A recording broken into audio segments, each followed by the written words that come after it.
Hello up there. It's Brad J. Lamb. You too can become a condo millionaire. The Todd Shapiro Show. Canada Laughs. Sirius XM 168. Brad J. Lamb from Brad J. Lamb Realty, TorontoCondos.com. That's the nicest suit I've seen you wear so far. Right there. That's my favorite one. It's it's light. It's light. I like that color on you. It's a summery suit. It's a summery suit. How are things? Good. Yeah. Right. We on the air now? Yeah. Oh yeah, we're on. Sure. We're real chill. We haven't been on. We were on vacation last week, so we forgot. Oh. We kind of forgot how to do this. Where'd you go? Up north, we have a family cottage. Oh, do you? Yes, Lake of Bays. Oh, wow. It's nice to meet Really beautiful, except the problem is I got in a little bit of a fight with my brother because my brother wants to have it certain weeks and I don't want to give it up on certain weeks. It's a family cottage. I just thought people should go up there. So I want to buy land up north. I don't know if I can afford it. How do we do that? How do we make this happen? Because I don't want rules. Yeah.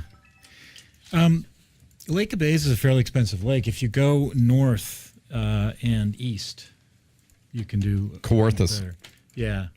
You want to build something or buy something existing? I think I would build, and I think I would build it in a way. This is my plan. You're a good guy. I'm glad you're here. This is my thought. See if I could. I mean, I would have to see if I could afford this. But what I would do is I would take a line of credit out of my home, and I would use that, and I would build.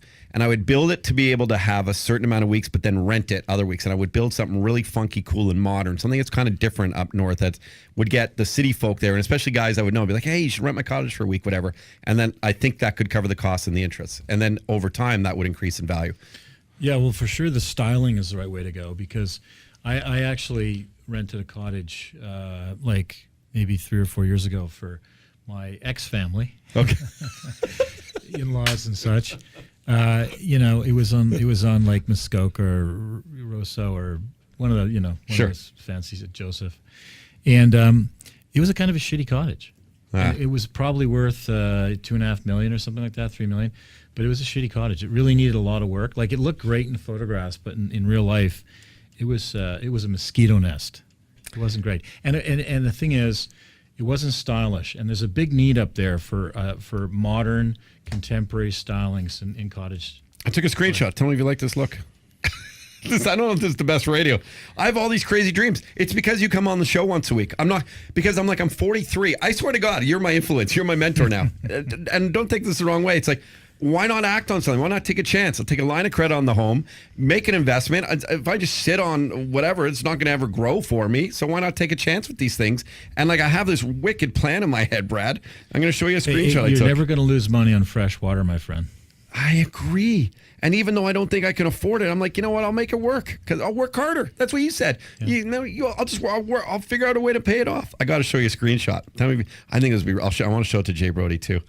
And it wouldn't even be a big cottage, but I would separate the master bedroom because that's what's desirable, I think, for people like that, ones who can afford it to really get away. Yeah. Oh, my God, this is probably terrible that I'm just scrolling through my phone right now while we're on radio. How's the real estate business while I look for this? It's always good. It's a very frustrating business, I got to tell you. Oh? Yeah. Why is that? I don't know. It's like in every city has its challenge. This particular city...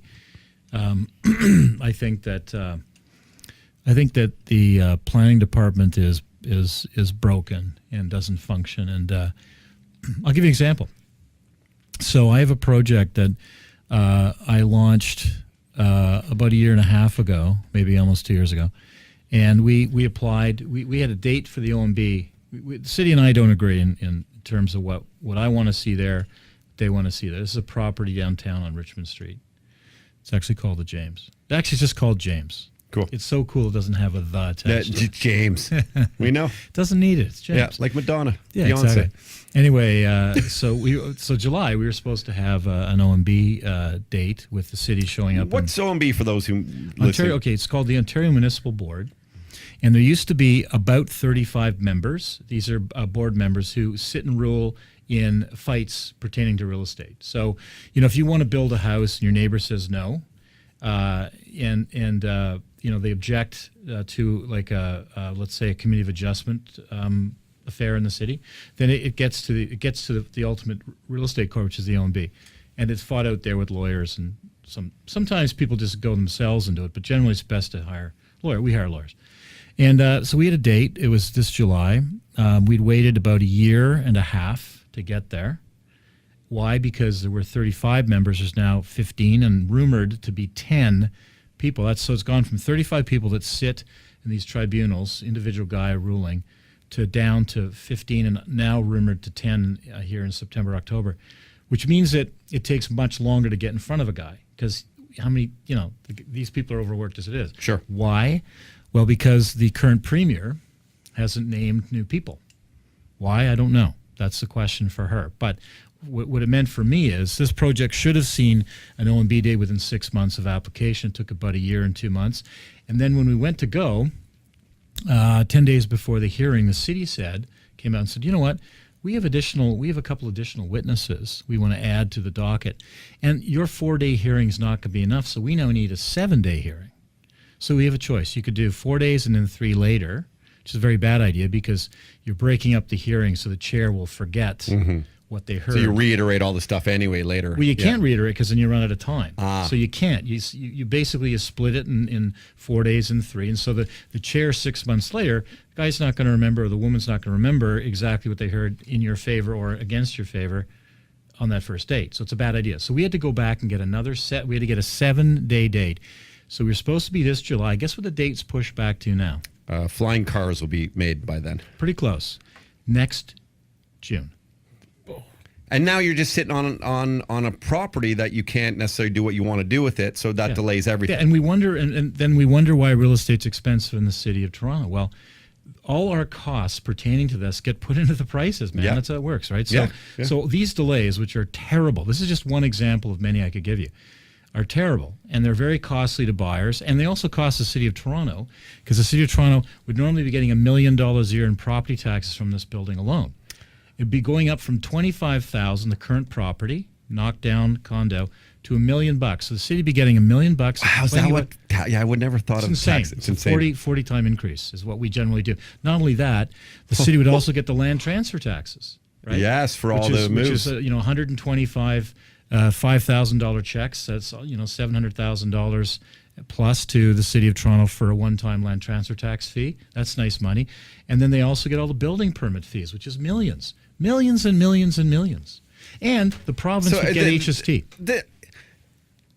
I don't know. This stuff drives me nuts. It's why It drives you nuts? It's why I'm leaning left and left and left the older I get. Right and right and right the older I get. The wrong way. I'm leaning so right because if you look at it on a business level, it would be like, let's hire more people at the OMB as an investment to settle these things at least so we can get forward with building because more money is going to come in that way. Can even help fund not this even hire more, stuff. just replace them. Just replace them, right? And the other issue is that there's lots of jobs tied to my business. I employ thousands of people across the country, thousands of guys laying brick and putting in windows and engineers and architects and guys running excavators. We're talking $500-600 million a year of lost income from these delays. For us, if a project's delayed a year, that's how much money you're gonna have to become a politician one day.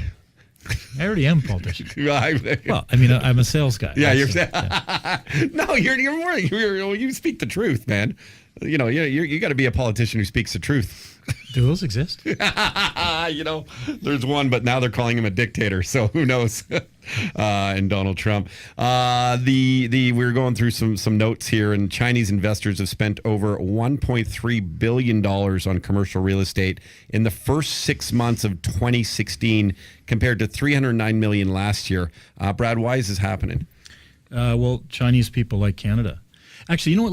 I want to go back because you said something about left and right. And by the way, I just want to make sure everyone understands it.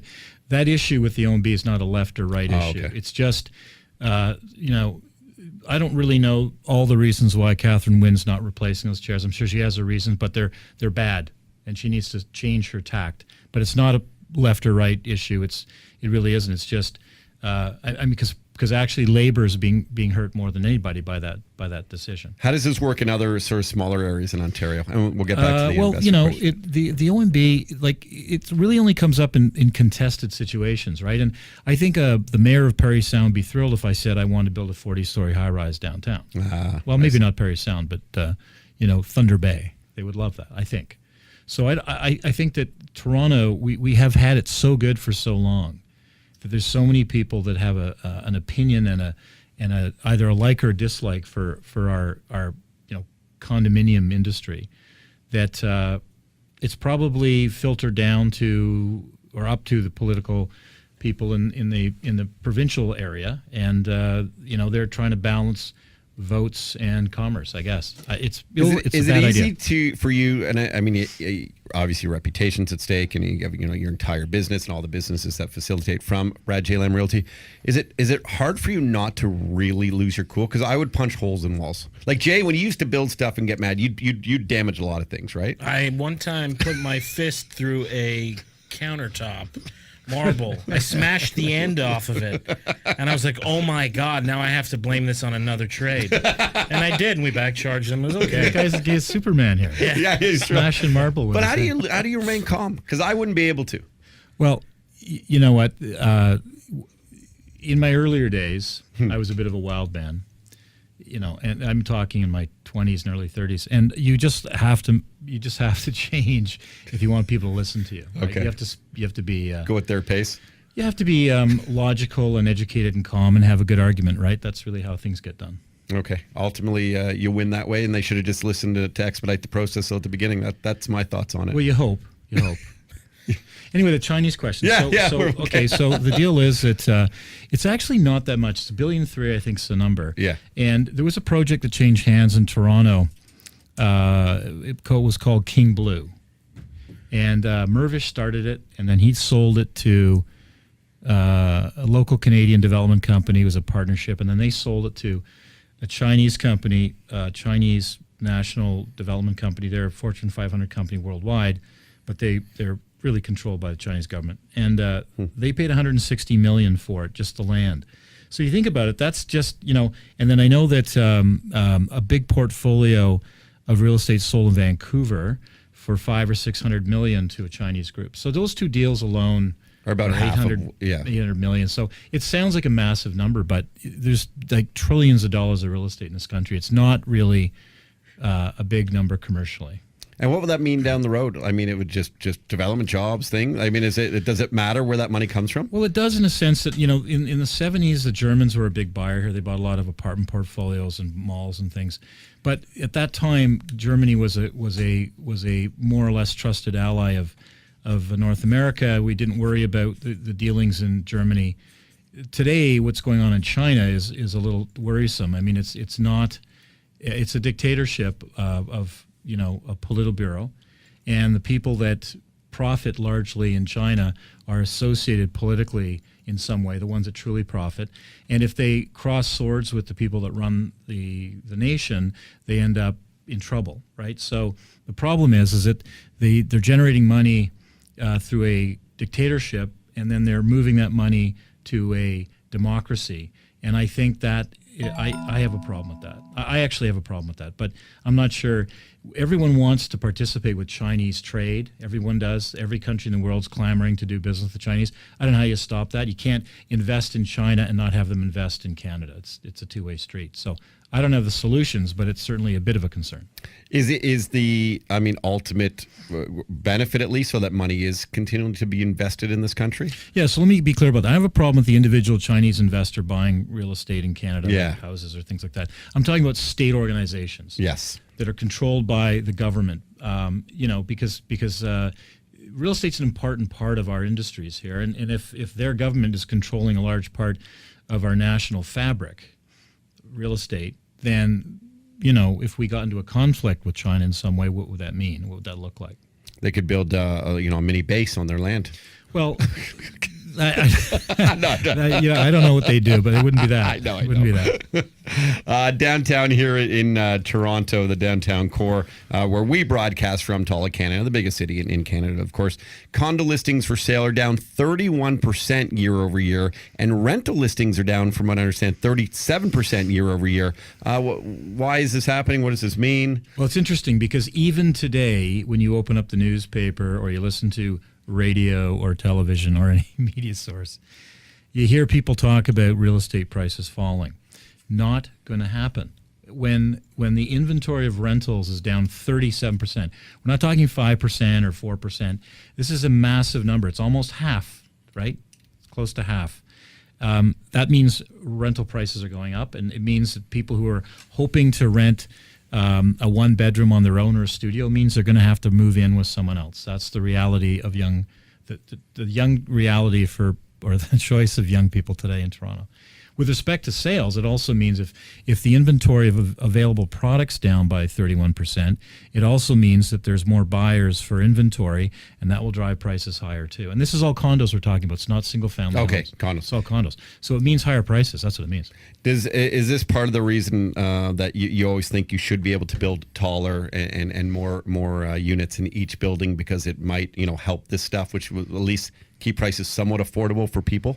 Yeah, I don't want people to think that I see this infinite stories, like hundreds of stories. 900 stories high. We're going to the moon with shadow the world. Yeah. Yeah. No, I just think that. Why does that matter though? Shadow the world. Like, why would that even matter? Sorry, well, human beings everything needs sun to live. It's part of the essential things that we live on, right? Okay. So we need sun, and I think that people just, even if we didn't need sun as a chemical, the vitamin D that we get from sun to live, we would still need sun to be happy. I think. So I'm not suggesting that. I'm just suggesting that the stupidity comes when you're looking to build 18 stories in the city of Toronto, or some organization that's controlling this decision says no, it's got to be 17. Hey, what are green roofs? Green roofs are roofs that limit the amount of energy used by a building. They're often they start out by being green material, like fescue or grass is often used. Sometimes other plant materials. Marijuana might be one that people could use. That would be a great green roof, hey, Brody? Yeah, once it becomes legal, it'll be marijuana roofs. Yeah, and by that time it'll be James Man. That's going to be that's going to be your project, James Man. And is that like a mandatory thing with buildings? How does that work? No, it's not mandatory. Okay. There's a green standard that the city is trying to get developers to do, which is a great thing, because the only way developers will do anything like that is through government forcing them to do it. It's just because today most people don't come in and ask about green standards. Like, buyers don't come in and say, hey man, what's the green stuff you're doing, because I want to be in a green building. Most buyers are driven by selfish need for low prices and the most value. That's really how most people make their decisions. Not everybody, but most people. And so the city mandates a green standard, so we work towards it. So it means like less windows, more solid walls, green roofs, water recycling systems, groundwater systems, things that preserve the scarce things in the environment is what green technology is all about. And green roofs are part of that. Brad J. Lamb joins us, torontocondos.com. If you're looking to live in the Lamb standard, make sure you do so and contact any one of his realtors there. Tons of different development going on within Edmonton, Calgary, Ottawa, you name it. Get them across Canada. Do you guys do research and stuff on things like amenities and what people want now and what's important to have in a building? Like, how does, because ultimately it affects your maintenance fees, all that kind of stuff. So, how does that stuff work now, judging what you will put in a building? For me, it's almost whimsical. Like, what would I like to see in a condo? Girls in bikinis. Yeah. Outdoor pools. Gonna do that. All right. No, you know what? What I found, what I found when I traveled the world and looked at how people want to live and what people like, I found, for instance, indoor pools to be somewhat gross, and people weren't using them, and they're very expensive. What I did find is whenever I went to a hotel, the most popular amenity in the summertime was the outdoor pool. Mm-hmm. So I thought, man, we got to put outdoor pools in buildings and make them like hotel pools.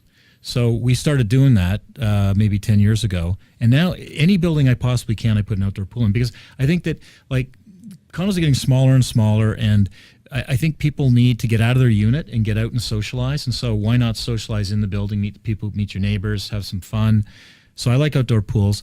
But we do ask buyers what they like. And really what it is they like security. 24-hour security is a big one, but it's very, very expensive to provide. It probably adds about 15 cents a square foot to a condo fee. Wow. Single biggest thing. They do want outdoor pools. They want excellent health facilities. So places to work out and avoid going to a gym. So the complete package with that. That's hard to do because weights make noise. Dropping weights and so on. So, gyms are either on the highest floor or the second floor, but wherever they are, they reverberate through the building when muscle heads drop weights and don't lay them down properly. They grunt. Yeah. And when they grunt, I never understood. Like, it's that loud. It's okay, anyway. Also, things like we just did a building where we had a yoga room. Oh, that's nice. Yeah, because yoga's obviously very Do you do popular. yoga? No. Come on. I'm not opposed to yoga. Yeah. I'm just not doing it with 40 other people. Okay. I would get they call them yogis. Is that what they call those? Yeah, guys? I think so. I would get a yogi to come over to my place and give me some yoga. A private yoga lesson. Yeah, but I'm very limber. I stretch a lot. Oh, wow. Yeah. Can you Seriously, I skateboard? am. Can you skateboard? I've never skateboarded. No. But I mean, I can palm my hands on the ground. Wow. And I'm like long of leg, so that's a tough feat. Yeah, you're what, he's 6'6", right? 6'5". 6'5". Yeah. That's actually pretty impressive. When I knew you way in the day, did you have one of like the first, like your own personal one, but you're one of the first pools of a rooftop in like Toronto? Did you? I did. Oh, you know what? I had the first condominium private rooftop pool. Yeah. That's the coolest. Yeah. And you know what? But because you said a try. I remember, like that was the coolest. And then it was like a virus. There's like 20 of them now. Yep. But there is a private pool in the Colonnade. You know the Colonnade on Bloor Street? Like sort of, it's not in Yorkville. It's like just south. It's on Bloor Street and on the south side. It's a big apartment building. There's a French brasserie. I won't say what its name is. Okay. Yeah. Anyway, there's a private pool up there, but it's a rental building. I see. Okay. Yeah, and that's a rock star apartment. They up get there. some It's players. very nice. They Yeah. get But my some- apartment was That was money. amazing. It was. Did I ever tell you the story, Jay? No. So I lived under Brad. My size of my condo was the size of probably one of his washrooms. Okay. But I mean, for me, it was amazing. And actually, like, one of my first investments, I did okay on it considering. But the elevator would stop on floor 7. Brad was on floor 8, and once in a while, it would open up right onto his floor. So once in a while, like it would just like accident. Sometimes they got mixed up, that elevator, Yeah. and I'd look in, I'm like, oh my God. It would just open up Brad's house, basically. So I've swam in that pool many times. I've never told you. Brad J. Lamb Realty. Brad J. Lamb is hanging out with us. Before you go, Brad, I want to show you this cottage because I promised you I would pull it up. I want you to tell me if you think we could start building some cottages up there. Because I want to modernize cottage country. No, I agree with you. That is the future of cottage. If you go to the States and look around, there's a lot of really cool modern homes in the country. How cool would this look? And not even that big. I mean, this would be big. I was thinking I want to build something like that. How gorgeous is that? Yeah, that's great. But that's probably a 3,000 square foot house. I would shrink it all. Yeah, I'd make it 1,500 square feet with a big basement. Yeah, you could lose the top floor. Or I want a top floor because I want to get away from everybody. I don't like people. I want to look at trees in the lake and You just don't like people, huh? No, yeah, I want to get away. All right, well, you could do the 2-story portion. Okay. That could work. Thank you, Brad, for coming on as always. The Todd Shapiro Show. Canada Laughs. Sirius XM 168.